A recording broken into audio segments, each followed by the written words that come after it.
우리 하나님의 그 놀라우신 은혜가 오늘 주님 앞에 나오신 여러분의 삶의 자리에 충만하시기를 간절히 기원합니다. 오늘은 히브리서 10장 말씀 가지고 왜 교회에 모여야 합니까? 라는 제목으로 같이 말씀을 나누려고 합니다. 한번 따라 합시다. 왜 교회에 모여야 합니까? 여러분, 우리 북한의 이야기 요즘 많이 듣고 있죠. 북한이 겉으로는 참 많이 열려지는 것 같고 뭔가 보여지는 것 같고 드러나는 것 같은데, 변화되는 것 같은데, 사실 그 뒤에 들어가 보면 여전히 막혀 있는 게 있습니다. 그건 뭐냐면 바로 신앙의 문제죠. 기독교의 복음이 여전히 막혀 있고, 교회가 막혀 있고, 복음을 전할 수 없고 성경을 읽을 수 없고 같이 모여서 예배드릴 수 없는 것이 바로 이 북한 땅이라고 말합니다.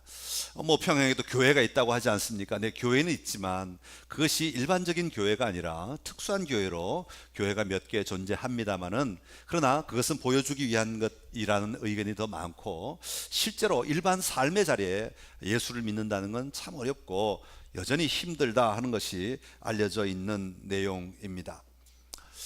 성경을 가질 수가 없어서 종이에 적어서, 자기가 외운 성경 구절을 적어서 그 말씀을 계속 묵상하고 읽는 사람들도 여전히 이 북한 땅에 아직도 있다고 하죠. 여러분, 중국은 어떻습니까? 중국도 겉으로 볼 때는 굉장히 자유가 많은 나라 같아 보입니다. 우리가 마음대로 여행할 수 있고, 우리가 마음대로 중국을 드나들면서 우리가 하고 싶은 것을 할 수 있기 때문에 중국은 모든 것이 보장되어 있다, 그렇게 말할 수 있을지 모르지만, 여전히 이 신앙의 문제에 있어서는 이 중국도 굉장히 폐쇄적이고 굉장히 탄압이 지금 심한 상태에 있습니다. 우리 통합청만 보더라도 중국의 선교사들이 120여 가정에 있다고 하는데, 거의 많은 한 60% 이상이 지금 벌써 쫓겨났습니다. 중국에서 사역을 하지 못하고 한국으로 나오거나 다른 제3국으로 자리를 옮겼다는 소식을 듣고 있고요. 여전히 지금 중국에 남아있는 선교사들도 언제 자신들이 쫓겨날지 모르기 때문에 거의 마무리 정리를 하고 있는 단계, 잘 정돈하고 현지인들이 스스로 자립할 수 있도록 기반을 닦아주는데 지금 초점을 맞추고 있는 것이 현재 선교사들의 사역하는 모습입니다. 여러분, 이것은 무엇을 말해줍니까? 여전히 탄압이 있고 교회가 하나님 공개적으로 세워지는데 굉장히 어려움이 많다는 것이죠. 선교사들만 그런 게 아니라 중국에는 삼자교회라고 하여서 중국 정부가 허락한 교회가 있고 지하교회가 있어서 정부가 허락하지 않은 사람들이 모여서 예배드리는 공동체가 있는데, 지하교회가 탄압받는 것은 오래전부터 있었던 일이니까 당연한 일일지 모르지만, 요즘엔 삼자교회까지도 교회를 확장하지 못하도록 만든다고 합니다. 얼마 전에 텔레비전에 보니까 중국의 굉장히 큰 교회, 저희보다 훨씬 더 큰 교회 하나를 폭발을 시켜가지고 무너뜨리는 것을 봤습니다. 기존에 그냥 세워져 있는 사람들이 모이고 있는 그 교회 자체를 그냥 없애버리는, 그런 자기들이 원하는 대로 마음대로 해버리는 그런 현재 모습을 살펴보고 있습니다. 자, 그렇다면 여러분, 우리는 어떻습니까? 오늘 한국에 살고 있는, 이 땅에 살고 있는 우리는 어떻습니까? 우리가 교회 다닌다고 누가 뭐라 합니까? 교회를 짓는다고 법적으로 하자가 없으면 아무도 누가 뭐라고 하지 않습니다. 우리가 기회만 생긴다면 성경도 연구할 수 있고 말씀도 묵상하며 그 말씀을 함께 나눌 수도 있고, 또 이렇게 공동체가 모여서 함께 예배도 드릴 수 있고, 또 함께 복음의 기쁨을 가지고 많은 사역들을 하면서 살아갈 수 있는 시대를 저희가 살아가고 있지요. 자, 그렇다면 우리는 이렇게 자유로운 가운데서 신앙생활을 하고 있기 때문에 억압받고 있는 북한이나 중국 성도들보다 우리의 믿음이 더 좋다, 여러분, 그렇게 말할 수 있을까요? 사실 그렇지는 않은 것 같습니다. 사실 우리 한국에 복음이 전해진 것은 이 북한 지역부터 먼저 복음이 전해졌죠. 평양, 굉장한 부흥의 중심지가 남한이 아니라 이 북한 지역이었습니다.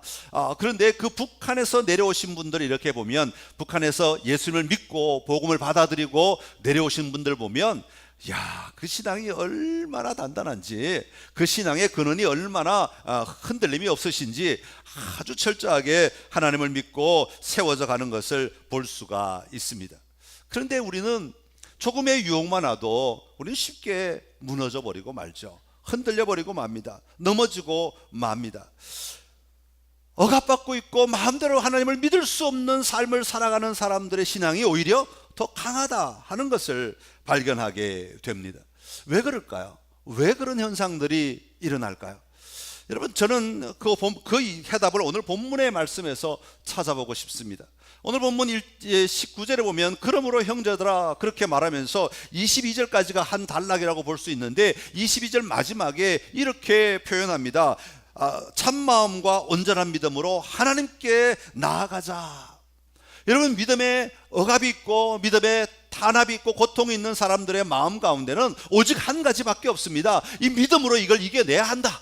하나님께 끊임없이 나아가지 않으면 우리는 이겨낼 수 없다라는 그 믿음의 확고한 신념이 있기 때문인 것 같아요. 그래서 우리에게 많은 옵션들이 주어져 있고 많은 다양한 기회들이 주어진 사람보다 그런 기회가 없는 사람들이 오히려 더 집중하여서 하나님께 나아감으로 말미암아 그들의 믿음이 더 든든하고 강한 것처럼 보이지 않는가, 그런 생각을 하게 됩니다. 사실 오늘 본문의 배경이 되는 이 히브리서가 쓰여질 때가 약 60년 후반, AD 60년 후반기인데 이때는 로마가 기독교를 엄청나게 탄압할 때입니다.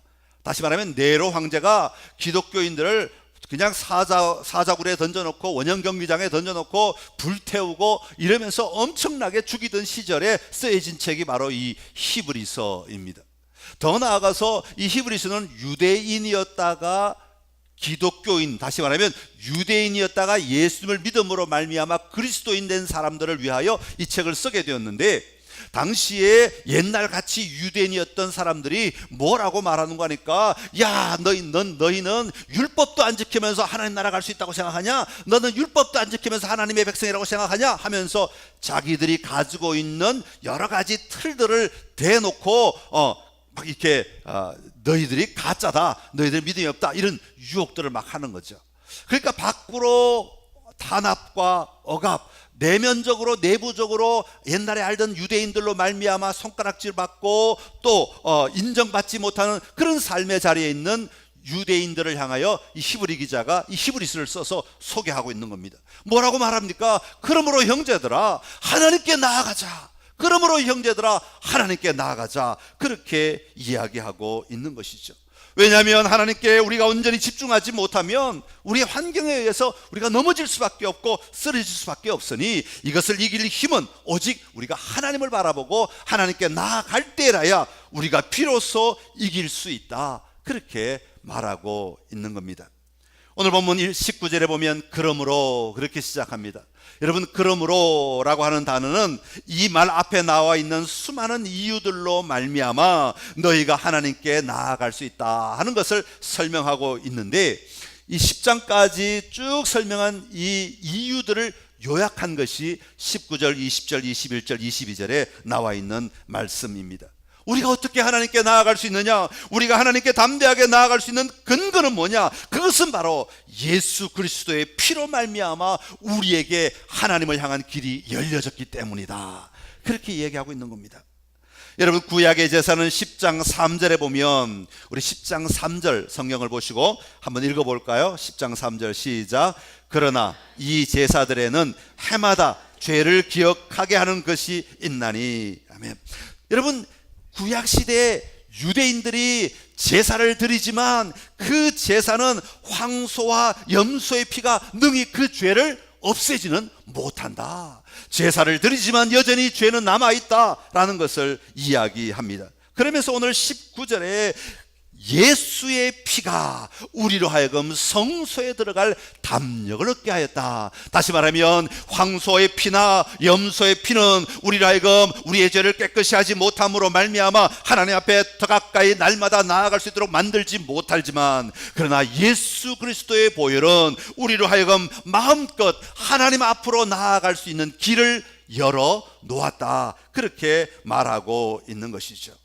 여러분, 우리는 오늘 예수 그리스도를 믿음으로 말미암아 누구든지 하나님 앞에 나아가 그 하나님과 함께 교제하며 하나님을 누리며 하나님과 함께 살아가는 은혜를 누리게 된 줄로 믿습니다.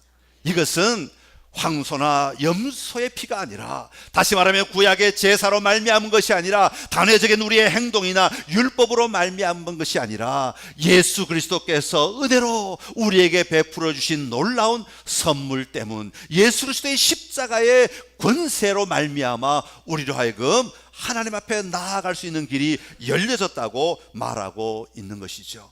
오늘 여러분 앞에 이 길이 열려졌음을 볼 수 있는 은혜가 저와 여러분에게 있기를 간절히 기원합니다. 그리고 그 길을 오늘도 하나님을 바라보며 담대하게 걸어가는 은혜가 저와 여러분에게 있기를 간절히 기원합니다.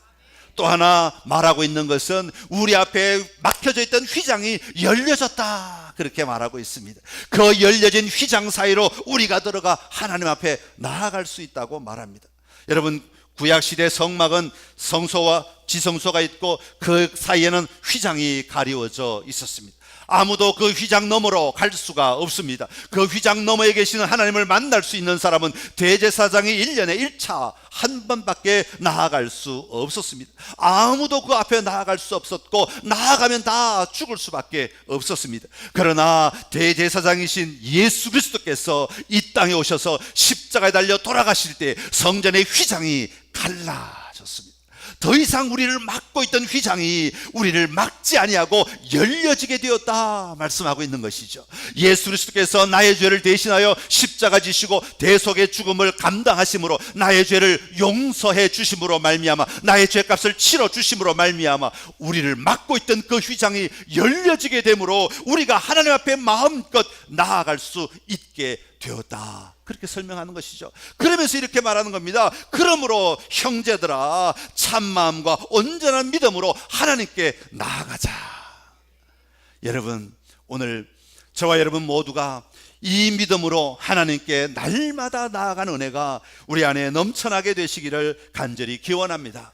우리 주님은 우리로 하여금 하나님 앞에 나아갈 길을 열어주셨어요. 아담과 하와는 죄를 지음으로 말미암아 숨을 수밖에 없었습니다. 하나님의 얼굴을 볼 수가 없었습니다. 하나님이 지나가는 소리를 들었지만, 하나님이 그를 부르는 소리를 들었지만 그들은 여전히 숨을 수밖에 없었습니다. 가릴 수밖에 없었습니다. 죄로 인하여 그들은 하나님 앞에 나설 수가 없었습니다. 그러나 오늘 예수 그리스도로 말미암아 그 막혀진 우리의 관계들을 하나님은 열어놓으시고 이제는 마음껏 나오라고 말씀하시는 것이죠. 여러분, 오늘 여러분의 몸은 교회에 나와 있을지 모르지만 여러분의 심령은 하나님 앞에 서 있는 은혜가 있기를 간절히 기원합니다. 날마다 우리는 하나님 앞에 나아가는 은혜가 있어야 하는 것이죠. 자, 그러면 이렇게 하나님 앞에 나아가는 사람들의 삶은 어떠한 삶이 되어야 하는가? 로마서 12장 1절은 이렇게 이야기합니다. 같이 읽겠습니다. 그러므로 형제들아, 내가 하나님의 모든 자비하심으로 너희를 권하노니 너희 몸을 하나님이 기뻐하시는 거룩한 산제물로 드리라. 이는 너희가 드릴 영적 예배니라. 아멘. 할렐루야.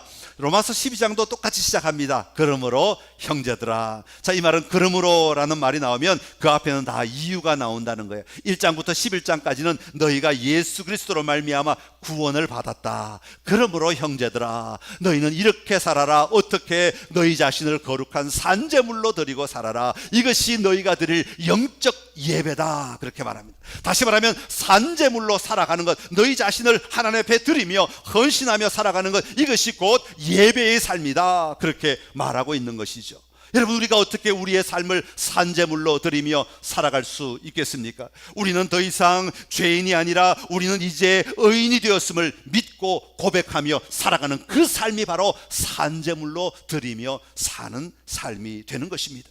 우리의 삶을 더 이상 죄가 이끌고 가는 대로 끌려다니지 아니하고 하나님이 기뻐하시는 삶의 방향을 붙들고 그 방향을 향하여 나아가는 삶을 사는 것이 바로 산제물로 드리며 사는 삶이라고 말하고 있는 것이죠. 오늘 여러분, 날마다 여러분의 삶의 자리에서 끊임없이 여러분 자신을 하나님 앞에 산제물로 드리는 은혜가 있기를 간절히 기원합니다. 아니야, 나는 이것을 선택할 거야, 하나님이 원하시는 걸 선택할 것이야. 여러분, 산제물로 여러분을 드린 것입니다. 아니야, 내가 하나님이 기뻐하시는 일을 내가 감당할 거야. 여러분 자신을 산제물로 드린 것입니다. 아, 주님이 나에게 말씀하신 것을 내가 행하며 살아갈 거야. 여러분 자신을 산제물로 드린 것입니다. 여러분, 이것이 바로 우리가 누리는 예배라고 말하고 있는 것이죠. 요한일서 2장 15절에서 17절은 그 삶을 이렇게 다시 한 번 더 우리에게 정의하고 있습니다. 같이 읽겠습니다. 이 세상이나 세상에 있는 것들을 사랑하지 말라. 누구든지 세상을 사랑하면 아버지의 사랑이 그 안에 있지 아니하니 이는 세상에 있는 모든 것이 육신의 정욕과 안목의 정욕과 이생의 자랑이니 다 아버지께로부터 온 것이 아니요 세상으로부터 온 것이라. 이 세상도 그 정욕도 지나가되 오직 하나님의 뜻을 행하는 자는 영원히 거하느니라. 아멘. 할렐루야. 이 세상도 그 정욕도 지나가되, 여러분, 땅의 것은 시간이 지나면 다 지나갑니다. 제가 어릴 때 갖고 놀던 장난감 이제 안 갖고 놉니다. 지나가 버렸기 때문에 그 즐거움도 지나가고, 그것을 누릴 이유도 지나가고, 그것을 누릴 수준도 지나가고, 지나갔기에 여러분이 젊은 것 같지만 언제까지나 그 젊음에 누리는 것들을 가지고 살지 않습니다. 때가 되면 내려놓아야 되고, 때가 되면 지나가는 겁니다. 잠깐 있는 것들이죠. 잠깐 누리는 겁니다. 여러분, 이 세상은 지나갑니다. 이 세상에 우리가 붙들고 살아가는 정욕도 지나갑니다. 그러나 우리 안에 변하지 않는 것, 떠나가지 않는 것, 지나가지 않는 것 있는데, 그것은 하나님의 뜻을 행하는 삶, 이것은 영원히 우리의 삶에 거한다고 말씀하고 있는 것이죠. 여러분의 삶의 자리에 떠나갈 것은 잘 떠나보내는 게 건강한 삶입니다. 떠나가야 되는데 끝까지 붙들고 있으면 안 됩니다. 사춘기 때 할 거를 40대 때 50대 때 하시면 곤란합니다. 떠나보내야 됩니다. 사춘기 때 할 건 사춘기 때 하고 떠나보내야 돼. 50대 해야 될 거 50대 하고 빨리 떠나보내야지. 60대 하실 거 60대 하고 빨리 떠나보내셔야, 그게 건강한 삶이죠. 그런데 지나간 거 자꾸 붙들고 있으면 안 돼. 우리가 붙들어야 되는 건 하나님의 뜻, 이것만은 우리가 영원히 붙들어야 된다. 여러분, 이게 바로 우리가 하나님의 영광을 구하며 사는 삶이죠. 이게 바로 예배의 삶인 것입니다. 저는 예배는 교회 들어올 때 들어와서 앉아서 찬송하면서 기도하면서 드리는 게 예배, 그것만이 예배가 아니라고 생각합니다. 저는 우리의 삶의 자리에 하나님의 뜻을 행하기로 결단하고 우리의 걸음을 옮겨놓는 모든 삶의 자리가 예배라고 생각합니다. 여러분, 오늘 내가 하나님 아침에 눈을 뜨면서 하나님 아침에 눈 뜨게 해주셔서 감사합니다 라고 시작하면 그 삶은 바로 예배의 삶입니다. 오늘 하루를 마무리하며 하나님, 내가 오늘도 하나님과 함께 승리하며 살았습니다. 오늘은 좀 뭔가 부족했습니다. 내일 더 잘하게 도와주십시오. 여러분이 이미 예배의 삶을 사신 것입니다. 하나님 도와주세요. 그러면서 내가 무언가를 이루기에 걸어가면 그게 바로 예배의 삶입니다. 하나님 감사합니다 라고 고백하며 걸어가면 그게 바로 예배의 삶인 것이죠. 하나님, 내 마음 안에 누군가를 도와주고 싶은 마음이 생깁니다. 어떻게 할까요? 여러분, 그게 바로 예배의 삶입니다. 오늘 내가 하나님과 더불어 내가 능력 있는 삶을 한번 살아보고 싶습니다. 여러분, 그게 예배의 삶입니다. 오늘 내가 누군가에게 하나님을 전하고 싶습니다. 그게 바로 예배의 삶입니다. 여러분, 오늘 우리의 예배의 삶은 매일 우리의 삶 속에 하나님의 뜻을 행하며 살아가는 그 삶이 바로 예배의 삶이 되는 것이죠. 오늘 그 삶을 살아갈 때에 우리가 승리하는 삶을 살아갈 수 있다고 말하고 있는 것이죠. 그게 바로 하나님 앞에 나아가는 삶이 예배의 삶이다 라고 말하는 것입니다. 자, 이런 예배의 삶을 살 때에 우리가 특별히 가지고 가야 될 게 있다고 말합니다. 22절 끝에 보니까 이렇게 말합니다. 참마음과 온전한 믿음으로 하나님께 나아가자, 그렇게 말합니다.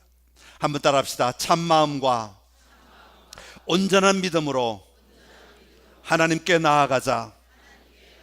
여러분, 우리가 하나님께 나아갈 때 참마음으로 나아가야 된다, 그렇게 말합니다. 참마음은 어떤 것입니까? 우리 안에 참된 마음이라는 것인데, 이것은 우리의 영적 중심부에 하나님을 향하여 방향이 정해져 있고 우리의 내면의 깊은 곳에 하나님을 집중하려는 태도, 이 마음을 가지고 하나님께 나아가야 된다. 우리의 껍데기만 가지고 밖에 있는 것으로 하나님께 나아가는 것이 아니라 우리의 중심이 하나님을 향하여 나아가야 된다, 그렇게 말씀하고 있는 것이죠. 여러분의 내면의 영적 깊은 자리가 날마다 하나님을 사모하는 은혜가 오늘 저와 여러분에게 있기를 간절히 기원합니다. 우리의 중심이 흔들려 버리면, 우리의 중심이 비어 있으면, 우리의 중심이 깨져 버리면 우리는 하나님께 나아갈 수가 없습니다. 아무런 힘도 없습니다.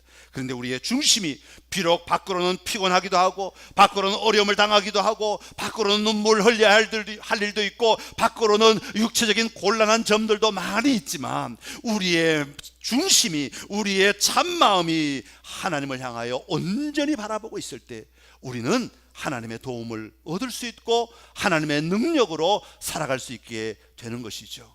그 참마음으로 나아가는 삶이 저와 여러분에게 있기를 간절히 기원합니다.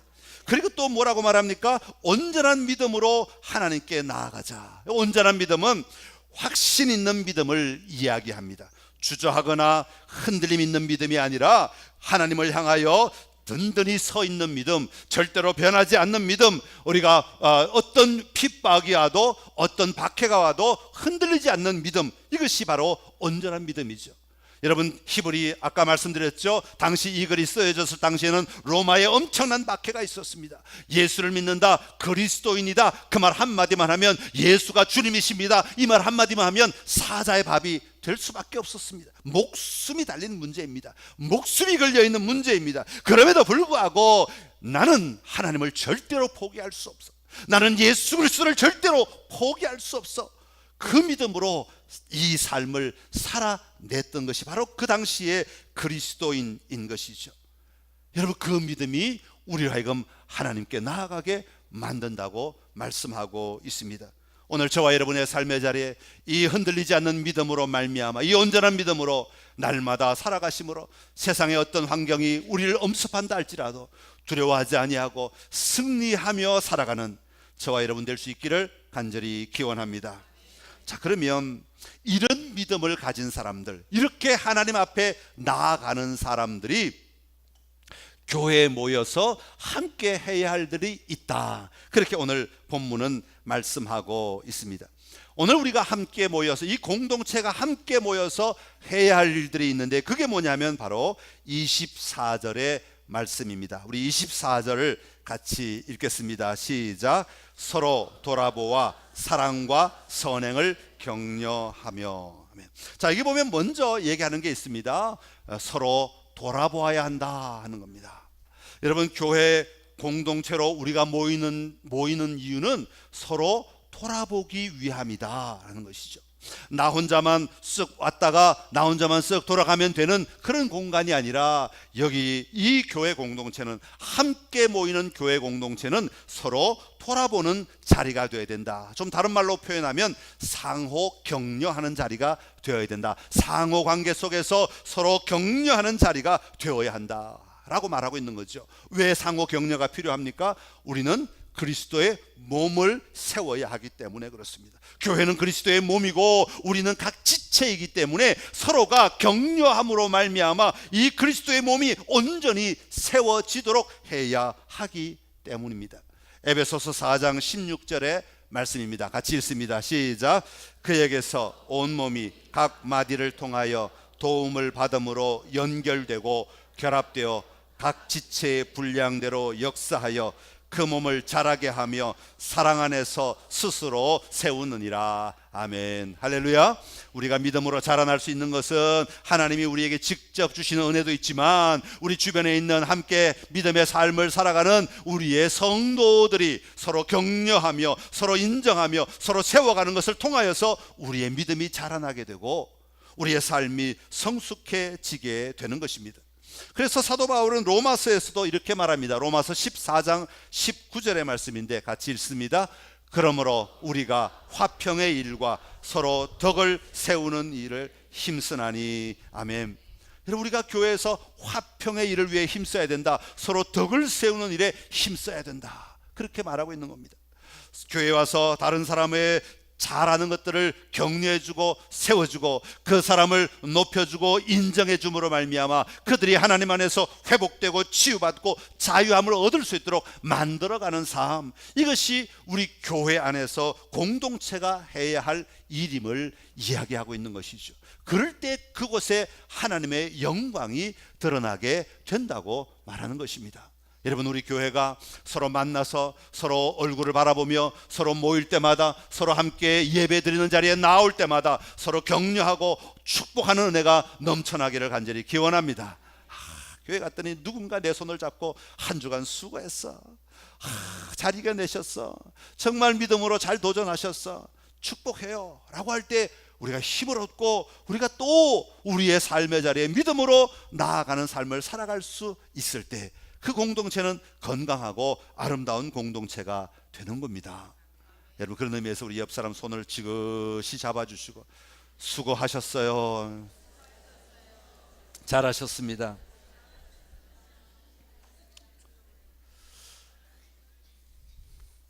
자, 우리 교회 공동체가 서로 돌아보아야 된다, 상호 권면이 있어야 된다. 그런데 이 서로 돌아보아서 덕을 세우기 위해 해야 하는 격려가 있는데, 그것을 구체적으로 두 가지를 오늘 얘기합니다. 첫 번째는 뭐냐면 선행을 얘기하는 것이었고, 조금 전에 말씀드렸습니다. 두 번째는 사랑과 선행을 격려하는 겁니다. 그래서 사랑과 선행, 여기서 사랑은 내가 당신을 좋아하니까 사랑한다, 그런 사랑, 아가페적인 에로스적인 사랑을 얘기하는 것이 아니라 아가페적 사랑을 말합니다. 하나님이 나를 사랑하신 그 사랑으로 나도 당신을 사랑합니다 라고 말하며 대하는 것입니다. 하나님의 사랑으로 다른 사람을 대하고, 하나님의 사랑으로 다른 사람을 세워가고, 하나님의 사랑으로 다른 사람을 격려하며 도와줄 때 그들이 믿음 안에서 서로 격려하는 삶을 살아갈 수 있게 되는 것이죠. 여러분, 하나님의 사랑으로 우리가 서로 격려하는 그 자리에 하나님의 은혜가 임하고, 하나님의 능력이 임하고, 하나님의 치유가 임하고, 하나님의 회복이 임하게 될 줄로 믿습니다. 왜냐하면 우리에게 주신 권세로 말미암아 하나님의 능력을 풀어놓는 자리이기에 하나님의 일들이 우리의 사랑으로 서로 격려하는 그 자리에 일어나게 될 줄로 믿습니다. 그리고 선행으로 격려하는 것, 선행으로 우리가 감사할 일들에 대하여 서로 함께 기뻐하고 즐거워하는 것. 제가 목장에서 서로 감사하는 것을 나누십시오 라고 이야기하는데, 감사한 일들을 자꾸 나누어야 하는 이유는 뭐냐 하면, 내가 감사한 것을 다른 사람이 듣고 같이 격려해주고 힘을 북돋아주고, 그 감사가 또 다른 감사를 낳을 수 있도록 함께 도와가고 함께 기도해주는 공동체가 되어야 하기 때문에 그렇습니다. 그래서 이 상호 격려에는 이 사랑과 선행을 격려하는 것이 정말로 중요하다는 것을 우리가 기억해야 합니다.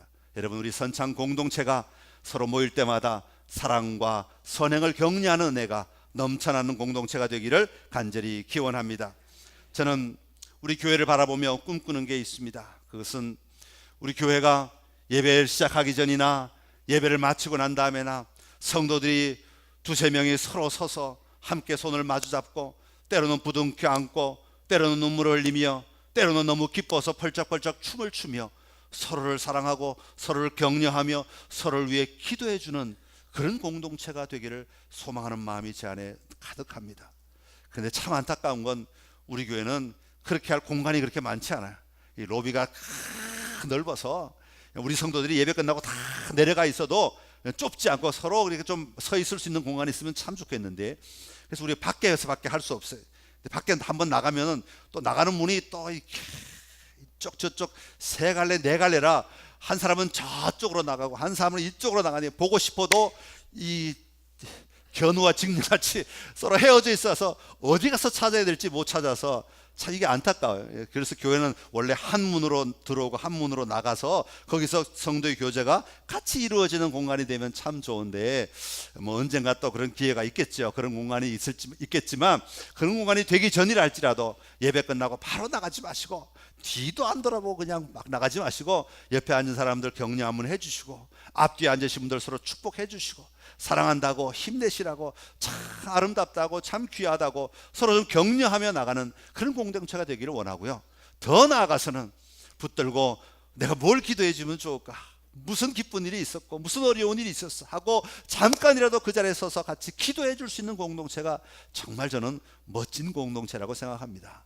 여러분, 우리가 교회에 모여야 하는 이유는 바로 서로 함께 격려하고 함께 힘을 북돋아 주므로 하나님께 같이 나아가기 위한 것입니다. 여러분, 우리 선창교회가 이런 공동체가 되어서 다 함께 한 사람도 나고자 없이 믿음으로 하나님께 나아가는 그런 놀라운 복을 누리는 은혜가 있게 되기를 간절히 기원합니다. 기도하겠습니다. 참 좋으신 우리 하나님 아버지, 우리 선창 공동체를 사랑하여 주시고 은혜를 베풀어 주시어서 또 이렇게 함께 모여 예배할 수 있게 하시며 함께 모여 믿음을 고백하고 함께 모여 믿음의 삶을 살아갈 수 있도록 은혜를 베풀어 주시니 감사합니다. 아버지, 우리 모든 공동체가 하나님을 향하여 담대하게 나아갈 수 있는 은혜가 있게 하여 주옵소서. 예수 그리스도로 말미암아 얻은 이 구원을 가지고 우리가 담대하게 하나님을 향하여 걸어갈 수 있게 하여 주옵시고, 걸어가는 그 삶의 자리에 서로 격려하며 서로 세워가며 믿음과 사랑으로 또 선행으로 서로 격려하며 나아감으로 함께 기쁨을 누리고 함께 즐거움을 누리며 은혜를 나누는 아름다운 공동체 되게 하여 주옵소서. 아버지, 공동체를 통하여 하나님의 일들이 드러나게 하시고 하나님의 능력이 선포되게 하시며 하나님의 영광이 이 땅 가운데 퍼져나갈 수 있도록 도와주시옵소서.